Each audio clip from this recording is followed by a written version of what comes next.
Welcome to This Sustainable Life, the premier community on learning to live sustainably. Are you trying to live sustainably? Me too. Enjoy the process? Me too. To hear heads of government, business, culture, sports, and everywhere also doing it, changing government and corporations. I've been on my journey of environmental sustainability for years. My guests and I have learned and share on sustainable food, sustainable farming, sustainable travel, and more. This podcast shares my results, often opinionated, and world-class guests I lead on how to be more sustainable. You're about to hear an episode originally recorded audio only. You'll hear the original podcast name, Leadership in the Environment, because I focus a lot on leadership. Subscribe, upvote, share, and tell everyone about it. We're growing fast. Now here's the episode. I think at first it feels better, and then it just becomes something that you do and you stand for. So it feels really good when you do it. And you realize hey, I made this shift. That's awesome. And then reflecting back is also really good because, 5 years out, it's think about how many plastic water bottles we prevented from going into the ocean or the waste dump. Or, how many plastic bags, what kind of impact is that, just to postulate that, that kind of feels good. But I think more importantly, the good feelings that happen on a day-to-day is that this becomes a principle that you live by. It becomes something that you stand for. And I think that's probably the greatest feeling of all. I think leadership is about just doing something, not so much about boasting about it. Conversations are going to happen. People ask me about being a Paralympian and what's that like and what does it take and this, that, and the other thing. But I became a Paralympian because I decided to. I became a Paralympian not for the acknowledgement. I did it for myself. It's the same thing with the bags. And now that I'm consciously aware, it's something I stand for. And it's easy to stand for that. It's easy to stand for something so pure because it's just the right thing to do. Hi, this is Joshua Spodek, and this is Leadership in the Environment. You're not the only one who cares about your impact enough to act. You're part of a global community undeterred by people saying, if others don't change first, then what I do doesn't matter, and other excuses.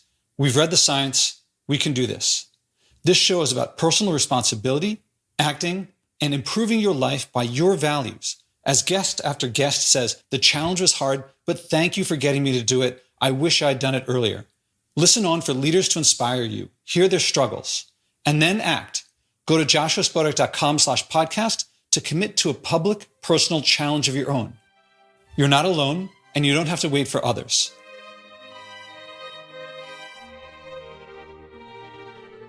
Tanner clearly has just as much fun in the second conversation as he did the first one. And not just the fun of the conversation, but talking about what he did. He went beyond just modest-sized changes. You hear he's already getting into leading people right away. It's about responsibility. It's about people changing or not. I mean, he does, but not everyone does.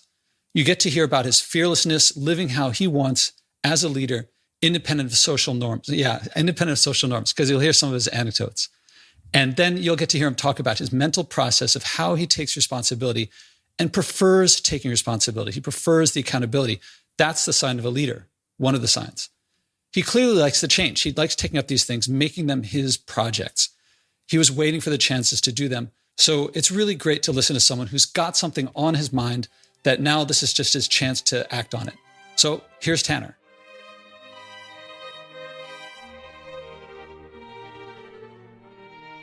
What I've been doing lately is what I now am calling the Spodek technique, which is to start the recording immediately with no chatting beforehand so that the listeners get everything. Awesome. Well, let's get everything. I'm curious. So I want to jump into the personal challenge. Yes. The personal challenge for me was to, through leadership, reduce my carbon footprint on the world. And we haven't talked about this before, so I'm totally going off memory of a month.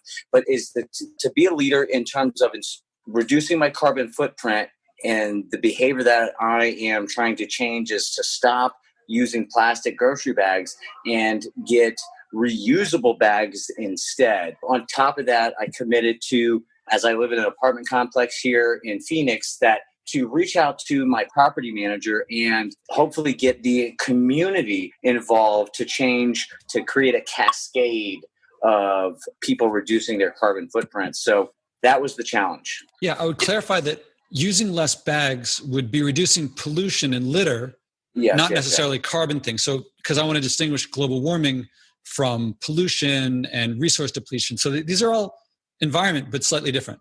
No, thank you for the clarification. You're the leader in the space. So I appreciate that. So that was the challenge. And so I'm curious, I want to go in a couple steps of like, how did it go? What happened? Well, what happened is that, it, like any behavior change, sometimes it takes a little bit longer to get started than usual. But I eventually got the bags. It took me about 2 weeks, and I was anticipating to get them like within days. So it took me about to get the bags. And then reaching out to my property manager was kind of interesting. We had a conversation. We had kind of like a 20-minute conversation about it. I was sharing with her what I'm doing. And she immediately says, oh, well, like I already do that. And I was like, oh, that's great. So you probably, I mean, if you're doing it and I'm committing to doing it, then, what do you think about getting the community involved? And, can we do that by maybe putting up a flyer, or how can we communicate this message? Uh-huh. And she says, well, we did incorporate, she was just sidestepping around the issue, and maybe I didn't sell or close the deal well enough, but it didn't turn out successful in terms of getting a flyer up. But what we did negotiate is that we have the bank of mailboxes for the entire complex is in one area, and right by there is a trash can for junk mail. Uh-huh. Or that at least that's what people typically use it for. What I've seen, what we use it for, and what my wife has seen other people use it for. So we came up with the idea, two things. One, because the large recycling bin fills up so quickly, to apply to get a second recycling bin, it actually fills up quicker than the trash bin. And then two is to get a smaller recycling bin to put it next to the mail garbage can, so people can then instead recycle that paper rather than throwing it away. I have to tip my hat because I tried I have a co-op board and I made no headway with them. I was like, a little while ago, we hired or put on, there's an extra person workday for our porter because we have more deliveries than ever. And someone has to handle all the boxes that get delivered. And then there's more, as a result, there's more garbage and recycling. So we had to hire people to do that. And I'm like, I don't want to pay. I don't get more packaging. I have less packaging than ever. So I was like, I don't want to pay for that. Right. I didn't say it like that. I wasn't like all exasperated. I tried to be a little more effective. And they're like, no, that's just the 21st century. The way it is now is people have more garbage. And I'm like, I don't want to pay for other people's stuff. And we should I think we should set up the incentives not so that people get reimbursed for wasting more than me. We should have it set up so that they pay for it. Right. But it didn't go anywhere. I mean, I tried to be polite and they were just like, no, that's just the way it is. We have to accept that that's the way. I made a video a little while ago. The last time I threw out my garbage, which was 6 months worth of garbage, was like one bag. Wow. And I got to send that to the head of the co-op board. I don't think it's going to change anything. I think he's probably going to look at it and get mad at me. Right. So yeah, this is all to say, I'm impressed that you did this, that you made headway at all compared to what worked with me, which is now I feel terrible. I don't feel terrible. I mean, I should put effort back into it. Well, maybe you could, just offer the idea of like, hey, why don't we just put a recycling bin right here? Is that going to hurt anything? Oh, we have recycling in the basement and that gets filled up. Hiring people, like I have to pay for that. I'm paying for other. Right. Yeah, I don't like it. It's like when I go to a restaurant and I get almost nothing to eat and everyone else is like filling up and then they go around like, all right, everyone pay your share. And I'm like, oh man, like I don't want to be the guy who's like, I ate less. I only want to pay a less amount, but I also don't want to pay for, I had like one appetizer and then they had a full course plus drinks. Right. And now I'm paying like $20 for $4 appetizer. Right. And if I say something, it's like, oh, Josh, like, I don't want to be the guy who's like small-minded. Well, right. It makes me think of when by you sending the video to the co-op director or the manager or the head, and the same thing going on with people at the restaurant is that, that behavior, like you taking responsibility for yourself and suggesting that you cover what you do makes them kind of self-conscious about what they've done or their behavior or their lack of ability to change. I don't think they even get that far. I think that they're not aware that they have a choice in what they're doing. And they don't want to be aware of that. Yeah. And if they did become aware of it, then they would start feeling responsible or something like that. And I think that they're not getting that far. I think that they don't want to be awake. Just go through the motions. Just ambient. Just double down on the ambient and go through the motions. I mean, that describes a lot of people. So you also mentioned the bags. So what was the deal with the bags? You wanted to not use disposable bags. Right. And so you wanted to get, I guess, canvas bags? Yeah. So the thing about the bags for me is, and you helped me realize this, like, it's like, I know that plastics don't like decompose, right? So they just build up, but it's the awareness of that. Like, those people know that they're eating appetizers, the full course meal. They ordered 2 drinks each. Like, they know that, but they're just not like, they're conscious of it. They're just not consciously aware of it. And so it was like, oh, like, this is a simple change that I can do that may not make a difference in a week, probably not in a month either, even a year. But it's more about the long term, the accumulative impact. And even I think more importantly than that is having the conversations that are going to happen over that week, that month, that year, having the impact, the ripple effect upon possibly creating behavior change in other people around me, lead by example. And monkey see, monkey do. And, well, why are you doing that? Well, I'm doing that because, plastics don't degrade. And if this is all I got to do is just bring bags with me and it has a profound impact on the world, maybe my impact isn't, but if you do it and someone else does it and we all start to do it, that's huge. And it's just one thing. Like, I think we talked about this, though, plastic water bottles. Like, we don't buy plastic water bottles. We always have a bottle. We always have bottles that we bring with us. And that's a small step. Sometimes it could be inconvenient, but it's a step that adds up to a big thing over time. I'm really glad that you said that, because so many people, they say, yeah, I do these little things and the little things add up. And I agree that little things do add up, but that's small compared to if you take responsibility for the little things, then you start taking responsibility for the medium things. And then next thing you know, the big things aren't so hard for you to handle.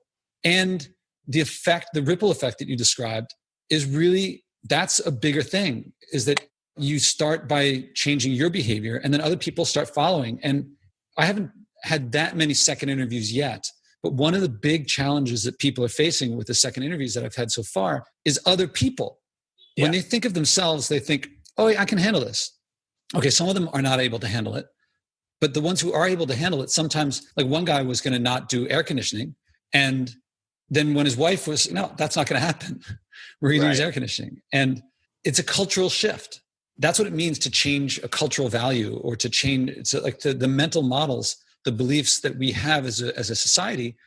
They were fine as long as we lived in a world where if we trash someplace, we can just move to another place, or the atmosphere is so big that we will never really affect it on a global level. The smog will just eventually, the wind will blow it away and it's gone forever.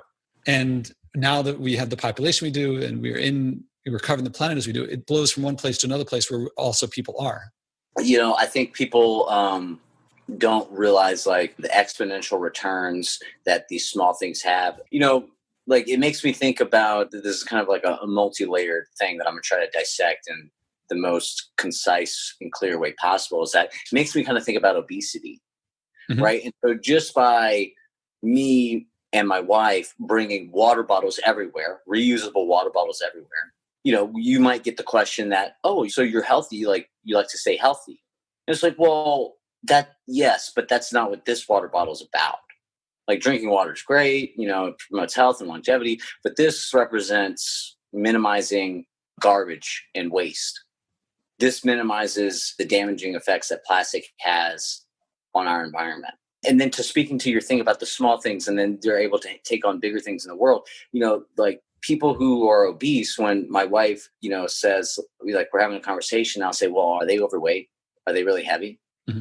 And she'll, say yes or no. And she goes, why does that matter? And I was like, because it's such a small thing, right? But it reflects how out of control or unable to have discipline in every other area of their life, right? Like, you make the conscious choice to eat how you eat, and then you have these downstream effects because of it, right? These health benefits, these longevity benefits, you feel good, probably better sustained injury, you're able to function at a higher level cognitively. And that all stems from a choice that you're making about the environment. Like humans are like so like self-destructive, but when it comes to about like a nonprofit work or whatever, like people would go so far to help someone else. And so if someone is like, oh, like maybe I could start using these water bottles, I could start carrying a water bottle and reduce my impact. And by doing so, maybe they drink less soda. Maybe they drink less whatever sugary drink, and they drink more water. And then they have like, better health benefits because of it. So, I think that what I said was really confusing, but what I'm trying to say is in line with what you're saying, is that taking care of these small things really has a bigger impact overall. If you choose to act on it. Yeah. Totally. If you don't, you can see it and also say, whatever, or it's too much work. And then if you feel it's too much work, you won't do it. I think to me, the biggest connection between how we treat the earth and obesity is the decision matrix in our mind is like, this is easy and in the short term pleasurable. The other thing is not as easy right now, but it's in the long term more rewarding. And they choose like the comfortable and convenient thing. And I think the result is, in one regard, it's a planet full of waste, and the other side, it's a body full of waste. Yeah. And I think that like a lot of people don't realize the joy. Like, well, I want to ask you, all right, we talked about what you've done, but I'm also curious about how it felt. But I want to comment on a couple other things first, is the conversations that you had. Can you share? You talked about like some of the things that you said. What was it like when you talked to people about the bottles or about choices that you make? Are you seeing the influence that you're talking about? So, immediately, right? The first time you use the bags, it starts a conversation, right? With the person that's checking you out. At the market, you mean? Yeah, or any store, is that any and every store, right? So especially if you're doing it at if it's not at a grocery store, if you're doing that and you're buying retail goods and you bust out the canvas bags, mind blown, right? At least that's what it seems like to them. Whoa, that's so cool. Why are you doing that? Well, I'm doing that to blah, blah, blah. And they're like, wow, that's really cool. Where did you get them? How much were they? They're like, yeah. And then you can start to reinforce, the benefits of it.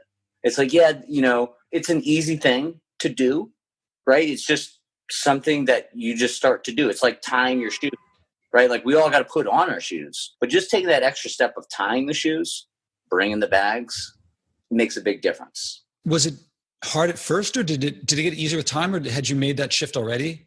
Honestly, there was the initial like, oh, I'm breaking a social norm here. And so there was that kind of uncomfortable at first, but like any fear or any stepping outside your comfort zone, you get better with reps. I'm trying to make this as accessible as possible for listeners, because I think my target audience on this is people who want to change but haven't. And I think hearing what you just said is important, because a lot of people, they think, I don't want to be weird. Right. I mean, we're all so weird already. Yeah. And so, but everyone thinks that everyone else is normal and they're weird and they don't want to be any more weird. So you're saying you're breaking social norm, but you've broken a lot of social norms. Is it something for someone who hasn't trained and hasn't done the reps that you have? Do you remember the first couple times you would break social norms? Well, yeah, probably the most distincting one that was like really uncomfortable, even for my wife, is I'll never forget. We were at a marketing conference in Vegas in 2011. I'll never forget it because it was the weekend that the SEALs were sent in to get Osama bin Laden. And we're flying home. And this is ahead of my first track meet. And for people who don't know, I'm a U.S. Paralympian in track and field. And I lost my sight back in 2004. Found out about sports for the blind and Paralympic sports years later. And so I'm training I'm dead committed to becoming a U.S. Paralympian, do whatever it takes. And to the point where I don't care what other people think. And we're at the airport and it hits me. It was like this nonstop at this conference, just nonstop. I'm exhausted at the end of the day, get up early, go to bed, just exhausted. And then like, I'm so tired. I'm in the airport and I'm like, I've been here 3 days and I haven't done anything for fitness. And I told my wife, I said, and I brought them with me with the intention to use them. I told my wife, I said, get out the bands. She's like, what? I was like, get out the resistance bands. I'm going to work out. And she goes, no, don't work out here. And I'm like, why? And she goes, because people are going to stare at you. They're going to, blah, blah. And I was like, those people aren't going to be Paralympians. I was just thinking, they're going to stare at a Paralympic athlete. Who wouldn't want to see that? Exactly. And so I bust out the bands, 20-minute workout. And, and for everybody that doesn't know, like, I'm totally blind. So it's just blackness, no vision, no nothing, no light, no shadows, nothing, just blackness. And I do my workout.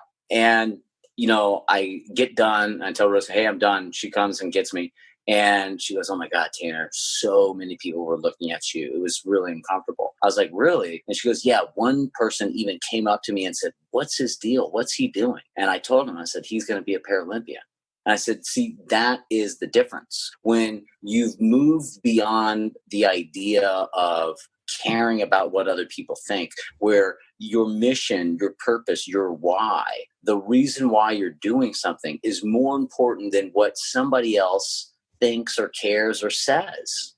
I mean, those people, if they were really making a difference in their own life, if they were being leaders in their own life, they would have probably been maximizing the time that they were waiting for their flight to take off by reading a book, by working on their computer, by writing a book, by doing something that was requiring their attention that they wouldn't have the time to stare while someone's improving their fitness. So and there's been other times too. I mean, like, when I first lost my sight, I had to go around town with an IV pole. I had 4 hours of mandatory IV medications every day. And then when you have doctor's appointments, back to back to back all the time, you're in town walking around with an IV pole.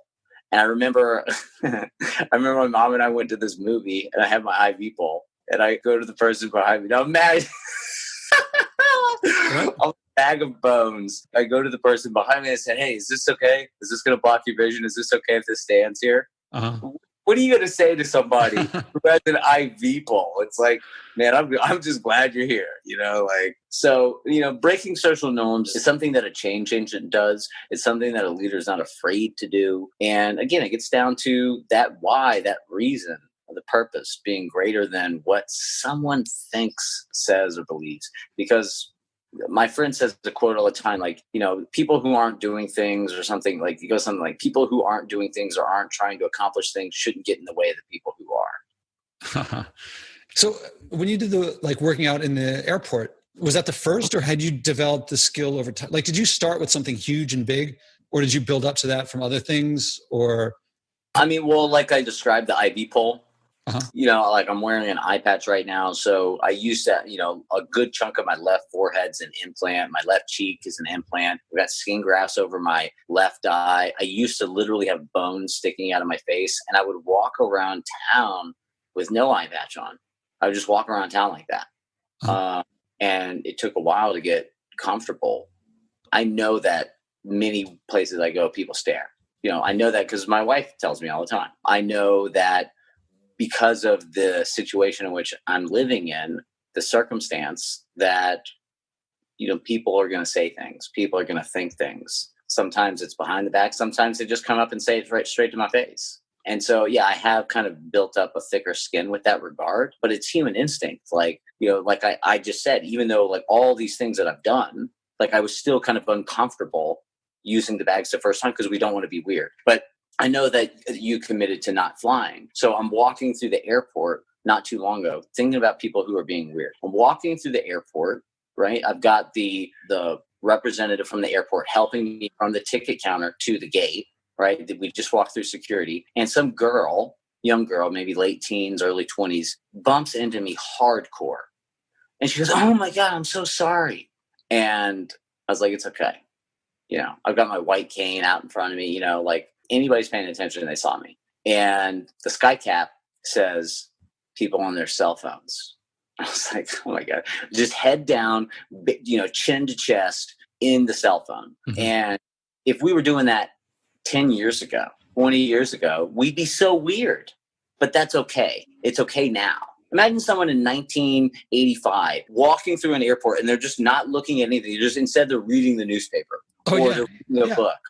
Then that would be weird. Yeah. That would be weird. But today it's okay because everybody's doing it. I have an agenda here. I want to take away the option for people to say, Oh, it's easy for him. He's blind. He was forced into a situation that he had to go through something. And if I had something like that, then I would also have gone through such a situation. But I don't, he's lucky. In leadership, it's like, I think a lot of people, and this is me in the past, would say, yeah, if I were born under apartheid, I would have done something like Mandela. But you can't blame me that I was born in a place without apartheid. And so, I didn't have a big crucible to go through. So you can't blame me that I didn't rise to the level of him. For me, I discovered that that's an excuse. Totally. It's a cop-out. So what's the alternative? I mean, someone could say, well, yeah, for you didn't have a choice. The alternative is just to decide. Some people, I think it was a very viral video years ago. I don't even know how many years ago, where it's like the crazy man dancing on the side of the hill. Yeah, that Seth Godin uses for his TED Talk, I think. It's just one dude dancing. And he's dancing, he's not in healthy shape. He's not coordinated. Yeah. Not coordinated, fat shaking everywhere. And people are just kind of like staring and laughing and pointing. And then one person joins in, and then another person, and another person, and another person. And then soon he's just part of the crowd. So, you still have to decide. Like, you just decide and you say, hey, I'm going to make this a non-negotiable. This is more important. I think when people, you have to become aware of the thing that you want to change. Like, if you're 800 pounds, but you're not experiencing the side effects of what 800 pounds feels like, then what's your incentive to change? For me, I can visualize like years and years and years of plastic built up. And, just going through the stats, I'm sure some of them off the top of your head, like how much marine life dies because of, plastics and garbage. How much pollution and waste buildup do we have every year because of plastic water bottles and because of plastic bags? Like, just those things alone. Not to mention, the greenhouse gas emissions to produce them, or to ship them. All right. So now I got a challenging question for you. If you care about this so much, and you just have to decide, how come you didn't do it before? Because I wasn't aware. Okay. So tell me more about that. So that's what I'm saying. Consciously aware. Like, until we started having that conversation, it was just like, it just makes sense. It's a simple behavior change. It's a simple thing that I have to do. And that's what I meant. Like, when as humans, we're so much more likely to help someone else, another group, a thing in need. Like, what other better thing in need is the planet? Like, that affects right now and growing 7 billion people, right? So playing to the emotion of what humans are likely to do, community-oriented species that wants to support each other inherently. I mean, yeah, there's sociopaths. So that need or that desire, that internal feel good, those endorphins and serotonin, dopamine that we get from, doing something for somebody else, on top of the conscious awareness of how our behavior is contributing to a problem that's destructive for 7 billion plus people and growing. To me, that's what clicked for me. It was like, and I'm not going to be perfect. I think being okay with that is huge, right? But just becoming consciously aware that this is important. And it's just something so simple. Like, even if I don't do that, will it have an impact? I think that's, if I continue to use, or if I started using again plastic water bottles or using plastic bags at the grocery store or not recycling my stuff, like, is it going to be a problem that I suffer from? Well, yeah, it is. I won't be consciously aware of it, though, because somebody takes that garbage somewhere else. I don't see what had to happen before I got the water bottles and the plastic bags. I don't see what happened before. I don't see what happens after. Out of sight, out of mind.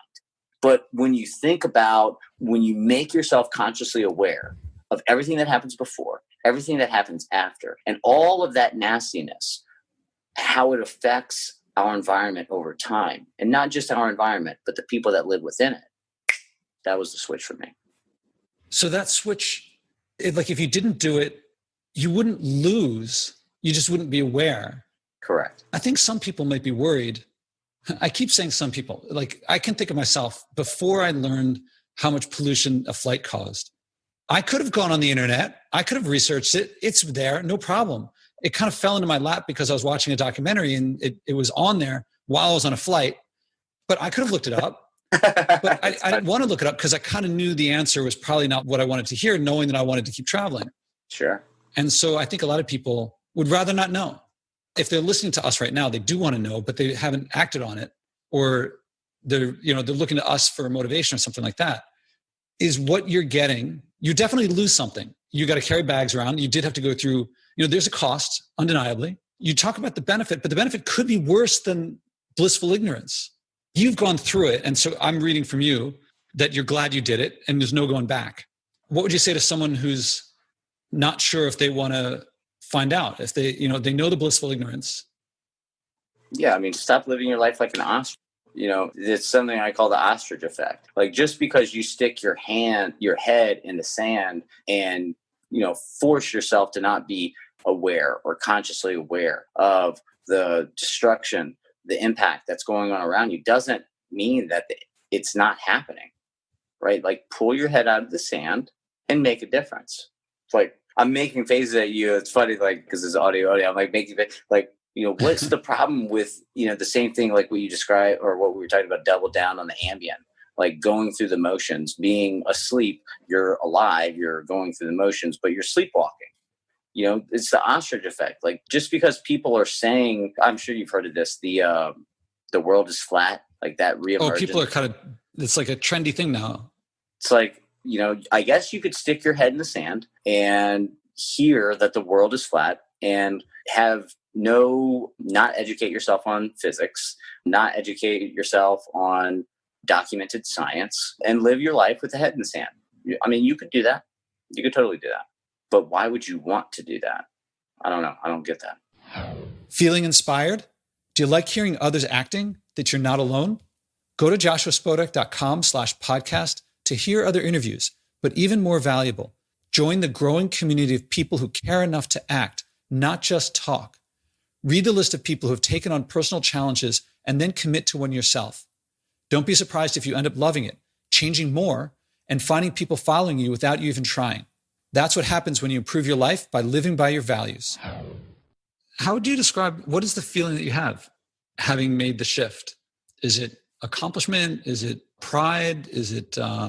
That's a great question. I think at first it feels better, and then it just becomes something that you do and you stand for, right? So like, it feels really good when you do it and you realize like, hey, I made this shift. Like, that's awesome.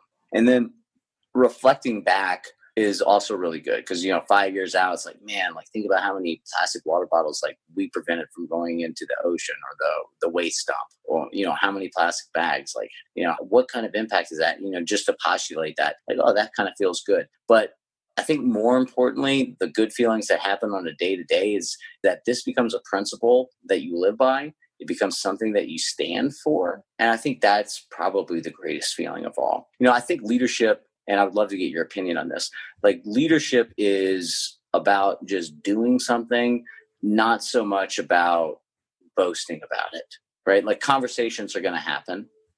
People ask me about being a Paralympian and what's that like and what does it take and this, that, and the other thing. But I became a Paralympian because I decided to. I became a Paralympian not for the acknowledgement. I did it for myself. It's the same thing with the bags. Like, I'm now that I'm consciously aware, like, it's something I stand for. And it's easy to stand for that. It's easy to stand for something so pure because it's just the right thing to do. It becomes easy. And it's almost like, as big as it is, it's not that big of a deal. No. I mean, yeah, for me, like burpees, the more that I do, the more it's like brushing my teeth. I'm not proud that I brush my teeth. I just do it. Right. Although actually I should say another big piece of it is that I know that the world is filled with people who don't brush their teeth. There's lots of people who don't brush their teeth, but they're not a part of my life. I'm not saying they're bad people. I'm not saying they're good people. I'm just saying that we don't match. And when I get together with people who brush their teeth, I'm not like, hey, toothbrusher, how you doing? I'm just like, yeah, we match on this area that our teeth are clean. And same with burpees. Like, am I Schwarzenegger in his prime? No, not even close. But I'm with people who take care of their bodies in the same way. Yes. And it's a part of my identity. And then therefore it becomes part of my community. And do I know a lot of people who don't do burpees? Yeah, burpees are harder than brushing teeth.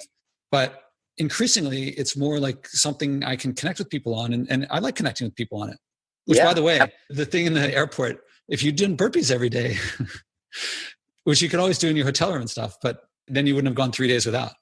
Oh, totally. And I don't even think at that time I knew what a burpee was. Even resistance bands, like the resistance bands were new to me. But no, you're right though. Like if it was an ingrained habit, then I would have probably just done it. Yeah, and so you just do it. Yeah. That's the interesting thing, right? So that was I think this is a crucial point, because I decided to become a Paralympian after the track season was over in 2010. So I had these months of cognitive buildup, mental buildup in preparation for the track season to start. And in January of 2011, I would get up at 4:30 on Saturdays, and I would take the 5 a.m. bus 100 miles to the nearest Paralympic track team practice. I'd get on the bus at noon. I'd come home, and I would step inside my house just before 3 p.m. It's 10 hours of work, 10 hours of investment for 2 hours of practice. And here we are, February, March, April, 4 solid months later, and I slipped. I slipped. That was just Saturday. Like every other day was 100% focus, like training, nutrition, recovery, meditation, visualization, everything was focused on becoming a Paralympian. And then life happens. We get excited about something, shiny object syndrome. For me, it was a marketing conference. And for 3 days, I let the big goal, the big mission slip. And thankfully, I wasn't too cost averse of breaking a social norm or being embarrassed or caring about what other people thought, that I got it in. But, 4 months of work I slipped. And so that's going to happen until it becomes just so ingrained, when you're like, how long do you think it was for you before it was just like, it became like brushing your teeth? Oh yeah. It's still, I say it's like that, but it's becoming like that. And, oh, you know what? One time I was in Shanghai, and I remember something happened. I was in bed, and maybe I woke up, maybe I overslept or something, but I got up and I knew I was supposed to call someone, and I was late to call the person. It was very important. I had a rule then, until it stuck. I had this rule, which is no computer, no nothing until I do my burpees. It had to be the first thing I do in the morning. So I'm lying in bed, and suddenly I go, oh my God. And I jump out of bed and grab the phone, then put it down and did the burpees, and then called. Wow. And I realized that it was like, put the phone down without thinking about it. I was like, oops, burpees first. And that was pretty cool. That is cool. I mean, it's like these sidchas is like, it's a nonstop, everything you learn about yourself, there's more. Lately, it's been paying attention to impulses. And now my goal is, I don't know about you, but before I do a set of burpees, I stand there and I wait, all right, now I'm going to go. It used to be sometimes I'd stand there for 10 minutes before I could start my burpees, just because I was like, go, but it's hard. Totally. And now I'm doing it faster and faster. I want to make it so that no wait, I just go and do it. And I guess maybe at some point I'll probably just do it. But sometimes when we wake up in the morning, we just don't feel that good. Right. And so one of the strategies that I've been incorporating, because I used to be so good about the morning, I would get up and, just boom, I hit the ground running. I drink my 24 ounces of water thereabouts. And then I get about, and I start making my coffee, and then, I'm like, oh, I'm working out, and, I'm just like, boom, boom, boom. But, some days I don't feel like that. And it was maybe I lost a little motivation or something. And so it's well, what can I do? So I've got my phone on airplane mode, right? And it's by my bed. And I don't know when I'm going to wake up and feel like that. I don't intend to do that, but sometimes it happens. And so what's been helping me lately, this year I started doing this, is when I feel like that, I put my earbuds in, I turn up the volume, put on the music, and I listen to like this morning, the first song was Eye of the Tiger. Uh-huh. And then so what happens? Inside of 4 minutes, that song was just over 4 minutes. I had my water and I'm already starting to make my coffee, so what is it for you and I'm asking the audience, what is it for you that really gets you moving? For me, I resonate really strongly with music.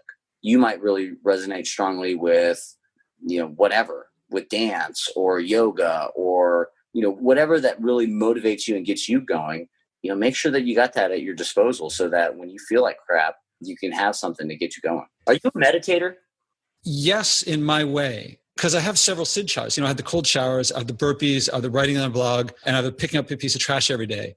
So the meditation, I've done the Vipassana a couple times. So I've done 10 days of no reading, no writing, no talking, no nothing, just straight meditation. And then I've done another 5 day and another 3 day and a couple 1 days of that. And so I kind of binge on my meditation. And I know a lot of people say you should do it daily. Better you do it, 20 minutes every day than an hour but I find that the daily habits, the Sidcha stuff gets me some of the daily stuff. Because I've done meditation enough daily that I think I know what I'm trading up and what I'm trading for. So yes, I've meditated hundreds and hundreds of hours, but in blocks.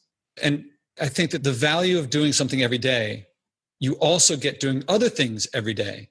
So there's a long answer. Yeah. I mean, so, I call myself a meditator, and I go through, the reason I'm saying this is, it's kind of tangential to this whole behavior change thing where, I used to meditate before going to bed, and I would meditate when I'd wake up, and I would just do that every day. And it was amazing. It was profound. Like what would happen to me in doing that for 60 to 90 days, 90 days, it is crazy. Everything in the universe is just coming to me. It's everything that I want to happen is happening. I feel really great about myself. I have very few days where I feel like crap when I wake up, just awesome. Mm-hmm. And then because of that, everything's working out for me. I get busy and then I forget to do it. Yeah. Or it's not more that I forget to do it. It's I think I should meditate, but it's I got so much stuff to do today. And we forget the basic things, like bringing the bags with us. Mm-hmm. Just start to use the bags, getting that reusable water bottle. Those little things are what make the big things happen. People say what are your advanced tips? What's your techniques for success faster, achieving success faster, more success quickly? It's no one really likes to hear that. It's about the basics. Yeah. And I think that, when you make those, for you, the sitchas, when you make those things non-negotiable, it's crazy how much stuff you get done. I'm mind blown by what you've been able to achieve in such a short time. It's mind blowing. And, I admire that greatly. And so I try to incorporate those basic principles, what are the sitchas for me? And when I stay on top of those, great things happen. It really is something very similar happened to me in physics or math. Where was it? It was some class. No. I was in business school, and the professor was talking about, it was one of the more mathematical subjects. And the student says, okay, what's the intuition behind this? I'm like, the intuition is what you get when you do the problem so many times from so many different perspectives that you figure it out. There's no shortcut to the intuition. If you could just get the intuition, no one would teach, you just do the intuition. I read for Inc. and there's so many articles that are Navy SEALs teaches this, Navy SEALs, Navy SEALs, Navy SEALs. I'm Navy SEAL training, I haven't done it. I hear it's kind of hard. Why don't they just give Navy SEALs a bunch of Inc. articles? If the value that these articles are purporting to give could come from reading an article, the SEALs wouldn't do so much training. Right. There's a reason why they do all that training. And if you want to if you want to go capture Osama bin Laden, you got to do some serious training. Yeah. Most people, if you just want success in business, that's not necessarily, the more you put in, the more you're going to get out. But you don't have to put in. You can have a really great life without being at the business level that's the equivalent of being able to capture Osama bin Laden. So you don't need full-on SEAL training, but at least something, not reading a bunch of articles about it. And I read these articles, I'm like, oh my God, this is it's like candy. It feels good in the moment, and it hasn't gotten you anything. Well, so unless you're a retired Navy SEAL, no Navy SEAL is writing those articles because they're busy doing the work. Yeah, and the people who are reading it are just oh, now I get it. And no, you don't get it. You don't get it. I'm not saying I got it. I got something. I might not have that, but I know enough that reading that article didn't give it to you. Right. And doing it is awesome. I mean, whatever you put in, you're going to get back out. There are certain things. There are a lot of things that whatever you put in, you're not necessarily going to get out. But developing yourself and that sort of thing, living by your values, it's going to work out that way. Totally. When I forget how far they are, it's less than 90 feet. I want to say it's 80 feet or something. A pitcher in Major League throws a 5-ounce ball that's, fits. It's, many large men can grab their whole hand around this little thing they call the baseball. And guys standing like 80 feet away are able to hit this little ball with a stick that's no wider than the ball. And when the ball's traveling at 100 miles an hour, and they literally have no time to react to it. You have no time. 100 miles an hour, boom, that thing is there. And so it's like, how does someone hit the ball, let alone hit a home run? And it's through intuition, right? Like they've seen that ball come out of a pitcher's hand millions of times. And through putting in the reps, they know that ball's probably instinctively, they don't even think about it. They just swing where they intuitively know where the ball's going to come. So how do they intuitively know? Well, it's the million pitches that they swung at before that one pitch. I want to ask you, getting back to the bags. I mean, we talked about awareness and practice. Yep. So for people who have not gotten into this mindset of the struggle is what gets you the glory, or I don't know what we're talking about. Is this a way to there are different ways to get into it. You can decide to become an athlete. You can meditate, or I don't know, but is doing something for the environment, is this an access point? Is it like a universal access point for everyone? Because I feel like it's got activity in it. It's got challenge in it. It's got mindset shift in it. It's got empathy in it. Is it something that, like, if you're sitting there listening to this, if someone's listening to this and thinking, but I'm not there yet, I got to do something to get there. Is this an access point for anyone? Is it like a universal access point? I think it can be a universal access point because I think that everybody listening to this doesn't have the financial roadblocks to buying such inexpensive canvas bags, right? Further, as I'm learning from you, based on our last conversation, pre and post call, we were talking about leadership and we're talking about motivations of people. And so maybe when the conversation comes up and you're helping someone be consciously aware, well, first off, I hope that everybody listening to this right now is just like puts it on the grocery list, because you can buy them at the grocery store, to buy the canvas bags, right? Buy the bags. And then when the conversation comes up with the person that asks you about them, you probably have a good, maybe you don't know anything about them. Then you just start talking about the bags and the environment. But what if you do know something about them, right? Like, what moves them, their motivations. Then you can display leadership and influence and guide them to the decision, to them making the choice that falls in line with what you're trying to do, right? So how can you lead them to take action? Like, maybe if you're talking to someone who's like on Instagram Live or YouTube Live, and they're every second they're posting on social media, maybe you can speak to the fact that, like, hey, this is like a really good social cause. Like, this is really inspiring. People want to hear about this. They want to know about this. And, maybe you're the person to share it with them. I think this is a great opportunity for you to build your social brand. If it's someone who is really concerned with the environment, they probably already have the bag, so that's a moot point. But maybe it's a business person, and you can identify the convenience of having bags with you all the time, right? Like, business people, business-oriented mindsets are all about saving time. And so how can you place the bags? How can you position the bags as like a time saver? How can you position the bags as something that maybe either buys them time or makes what they're already doing better? Well, it's like, have you ever had a heavy plastic bag? I know I have had a heavy plastic bag. Maybe it's you're carrying, something in the bag, something heavy, like a gallon of milk or whatever, and it's digging into your hand. The bag. Yeah. I never feel that with a canvas bag. Oh, it's more sturdy. Yeah. Well, and it's got the wider handle. And, like the plastic bag, it kind of like rolls together, and then it like has this like wire thing, and all that weight is like pulling through your fingers, and it kind of hurts. Like, you're holding it for a while, you're walking down the street or whatever, you're holding this bag. You don't feel that with a canvas bag. That's why I use canvas bags. How can you position the bag to be something that where it's like, oh, it's like, not only is it helping the environment, but it's convenient, it's nicer, it's more comfortable, it saves me time, an opportunity to increase your brand, your identity. Oh, and by the way, it's also helping out the environment. Yeah. The environment is like the side effect. Right. I mean, it's what starts it. It's what gets in my case, it's what got me thinking. But ultimately, food was one of my biggest things, of cooking my own food, not getting packaged food. And it started with the environment, but ultimately it becomes about values and integrity and things like that. To me, it's an access point. Like one of the things that got me going into doing this podcast was that this access point, I think, is virtually universal. I know that there are people out there who they think, well, the environment's getting all messed up and there's nothing we can do about it. So the best thing we can do is just enjoy life as much as we can.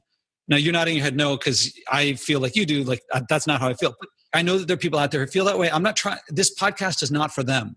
I mean, maybe I hope some of them listen and change their perspective, not because I want to change them, but just because I hope, because that's not the way I feel.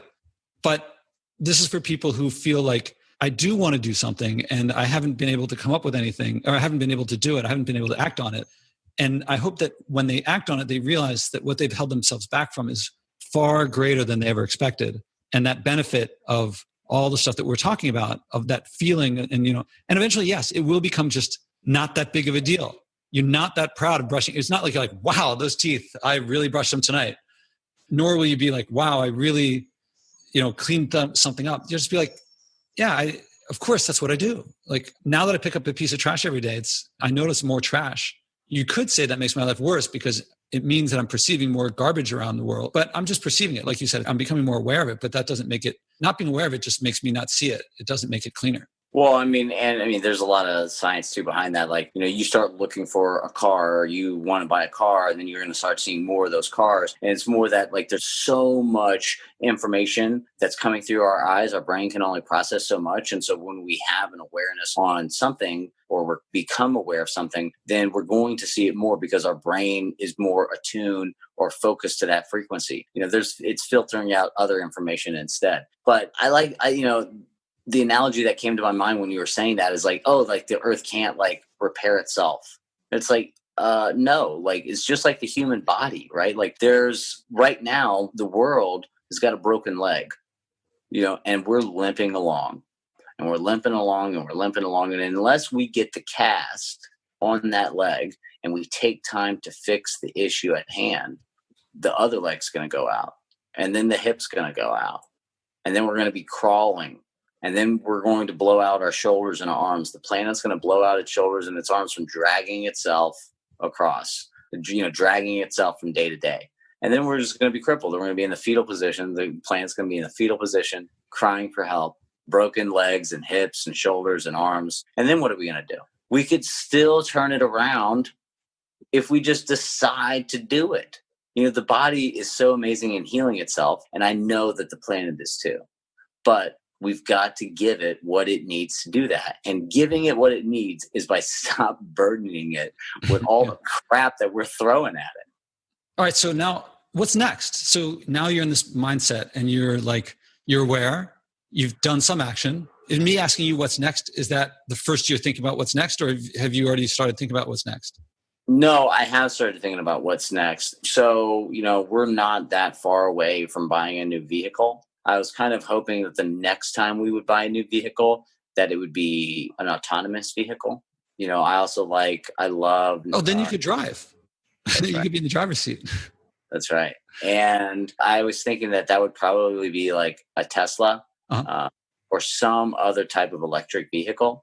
So all that to say is that whether or not the next car is going to be autonomous, is that I want to buy my next car to, when I say my car, my wife's car, is to be an electric vehicle, or, something that is reducing carbon emissions, right? Because as you educated me earlier on this phone call, it's like I was thinking, I was confusing the two between pollution and waste and carbon emissions, right? Yeah. Yeah. So what else can I do? So that's one thing, using a vehicle that uses renewable energy. Two is I haven't gotten to the point where you are yet with food, which I think is awesome. But I don't know if you were aware of that $1 billion investment, or excuse me, I think it was $100 billion investment in the indoor vertical gardens. I've seen some of those in the news. They're doing some of that stuff in Brooklyn. And I know some of these things. I think there's multiple companies doing this. Yeah. And so, which I think is fantastic, because it's how we can stop. I think that we can disperse, we can start growing. One is the emissions that eating so many animal based foods. Like I'm not so on board yet where I'm like cutting out my steak or my chicken or my fish. But, I love the idea of having, more vegetables in my diet and, going to a more balanced, I am like almost carnivore-ish Uh-huh. right now. And after we had the conversation, Uh-huh. our original, like when you came on my podcast, I was inspired. I was like, oh man, I want to start eating more vegetables. I want to start eating less meat. What else can I do? Right. And so I think for me, one of the steps too is just to keep continuing having the conversation, to keep talking about it with my wife, to keep talking about it with my community, my property manager, the lady who here at my property got the recycling bin program started. Like when we moved here, there were no recycling bins. And now the recycling bins are filling up faster than the garbage. That's huge. Yeah. So is to keep having the conversation. I think, that I'll become more inspired. And then, so here we are again, we're at the crux of the problem that we started out with at the beginning, which is that I'm not that aware. I have like this idea that I want to be a better person by helping the environment with my behaviors and my habits, but I'm not aware of what behaviors that I'm doing that are negatively impacting the environment, or more pointedly, what behavior changes can I do? What products can I stand for? What lifestyle changes can I stand for that are going to support me in my longevity and my ability to function at a high level while also supporting the earth at functioning at a high level? I don't know. I'm on the fringe, I guess, but I think having that conversation is something that I need to have because I want to do this. It doesn't seem difficult to do anything when you want to do it. Yeah, I always used to say when it doesn't feel like homework when the teacher assigns you a book to read that you wanted to read anyway. That's right. I love how you're using the community. What's a challenge for a lot of people is people are going to think I'm weird or people can be a problem, but you're saying now the community is something that you would use. It's your communication with others of establishing yourself in this new identity, if identity is the right way to put it, and using them to help you further your transition. Exactly what people see as the problem, or what is a problem for a lot of people, you're using as an aid. Totally. And, the more that you talk about it, the more it becomes normal, right? And you and I both know, I mean, I can only imagine for you, but you and I both know, the trolls along the way, the people that said, oh, that's so stupid. Like, it doesn't matter anyway, this, that, and the other thing. I can't tell you how many people didn't believe I was going to be a Paralympian. They're like, why do you do that? I don't get it. And there are going to be those people, and that can make you feel really stupid or shameful or embarrassed or whatever. But more important is what you stand for. I wish that as humans that we weren't so sensitive to what other people thought. Why are we so afraid of that? I don't know. I don't know the answer to that question, but yes, using the community around you to help support you, many shoulders make light work. Mm-hmm. So the more that you have the conversation, the more that you get your neighbors involved, the more that you show them what you're doing, the more people that are going to get on board. And then you have a community of support rather than you feeling isolated in a community that you're not making progress with. I want to wrap it up there. I mean, it's been a long conversation, although it doesn't feel like a long conversation, at least for me. I don't know how it is for the listeners. Maybe they're like, these guys are rambling on and on. Two things to wrap up. One, is there anything that I didn't think to bring up that's worth bringing up? And two, should we have a third conversation? Well, I always love having conversations with you, Josh. So yes, for number two. One, I don't know. I mean, like we've literally talked about becoming aware, why we're doing it, that it's the principles by which we stand for, how to get the community behind you, just deciding to not be ashamed or fearful or embarrassed about the, breaking social norms. You're going to feel embarrassed the first few times, but then with repetitions, you get over that. I mean, we talked about the difference between, waste and greenhouse emissions, talking about positioning, the behaviors that you're making and why that it's good. I think at least for right now, I think we covered a lot. Yeah. I mean, I enjoyed it. And so I want to clarify for the next conversation. Yeah. You and I are going to talk, to record and capture the next stage of what comes next. Well, I'm a dreamer and a big thinker. And so when you were saying that right now, I was immediately thinking what about where people go? What if I can reach out to the grocery store that is right by me? It's a Sprouts, and begin to initiate. And if anybody else likes this idea, please take it upon yourself, like a challenge from me to you, that to reach out to your local grocer or your local market and ask them about starting up a program where each time someone checks out, that the cash register person, the checker, asks the person if they would like to use canvas bags, reusable bags, and sell them, or at least make them aware, right? Like, hey, like, just so you know, we've got these canvas bags. We're really trying to make an impact on minimize the impact that plastics have on the environment. Would you like to join us in this mission? And they're like, yeah, I want to, it's like, great. Like, you can get 10 canvas bags right now for this. I can just add it to your thing and you can pick up, I can add it to the ticket right now, just like they do, like, oh, donate $1 or donate this. I can add it to your bill right now and you can pick them up in customer service. So that was just inspired through something that you said right now. So I'm going to commit that before our third talk, that I'm going to go to Sprouts, and also there's a Trader Joe's nearby. So I'm going to go there too.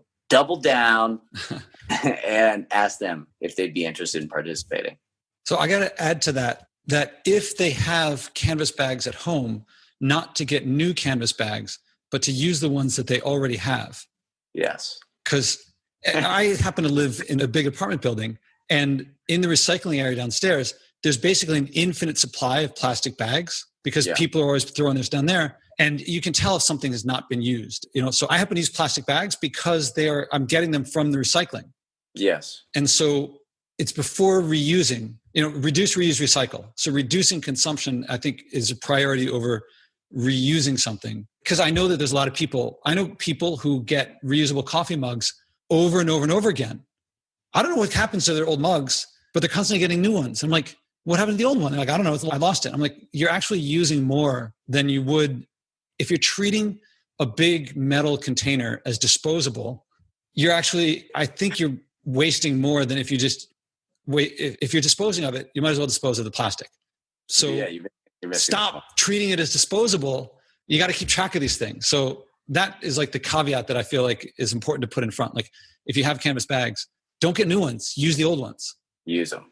Yeah. And if you have access to, and in my case, it's plastic bags, because how fast my building fills up this stuff downstairs is insanity.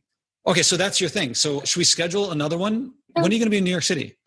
Dude, I need to get to New York City. I was planning on being out there for getting a guide dog, as you know, and in Yorktown Heights at Guiding Eyes. But Fidelco, another guide dog school, came through. And so I'm getting my guide dog actually October 15th. They're going to be here. So I'm going to have to just make a trip out there for a random reason to see you.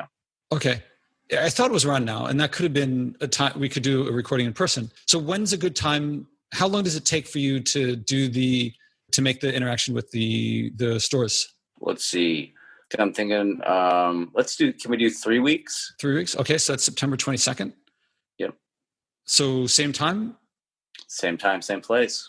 Okay, cool. So that's going to be right after my second conversation with the science curator for TED, David Biello.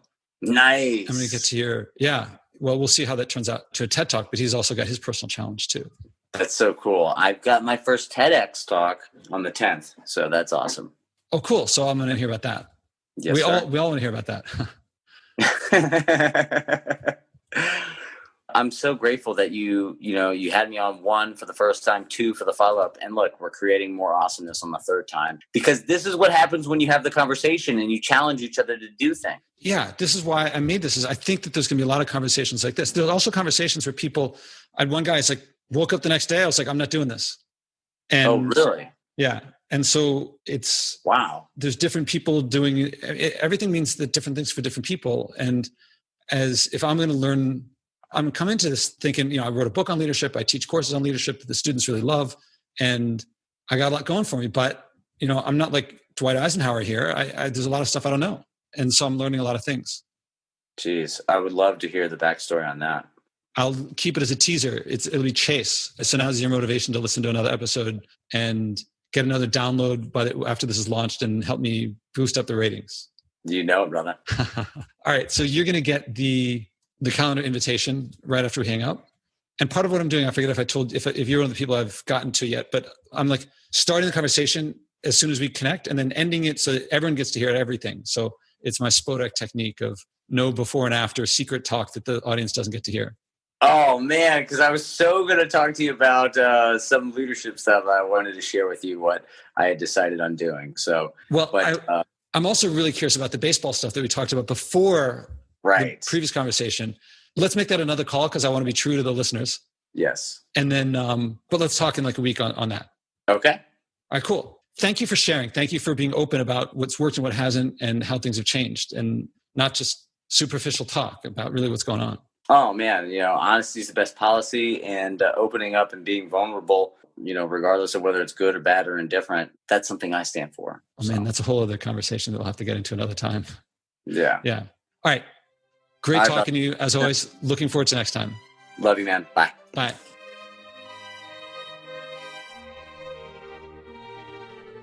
Tanner's attitude, his perspective on the conversation and the challenges that he did are my favorite part, more than the details and the facts of specifically what he did.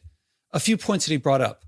Those little things are what make big things happen. That attention to detail. If you want big changes to happen, you got to start with the little ones.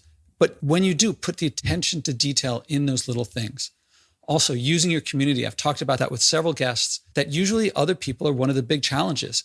But if you look at other people as resources to help you, that you can help each other, they become allies. They become helping you make things happen. Another thing he talked about is that when you make things non-negotiable with yourself, it's amazing what you can get done. He values doing the work, but it's also not work when you're enjoying it the whole time. So if you're out there thinking, I want to do something like him, I want to take on a challenge, but I'm not sure, acting on your values, if you care about the environment, can give you what he has. You don't have to go blind first. And also when you do something, it becomes automatic and you keep finding more. Every time he did something, or every time he's doing something, because he's still going, he finds the next thing and the next thing and the next thing, making them all his along the way. So I'm really looking forward to hearing his next challenge's results. So tune in again next time with Tanner.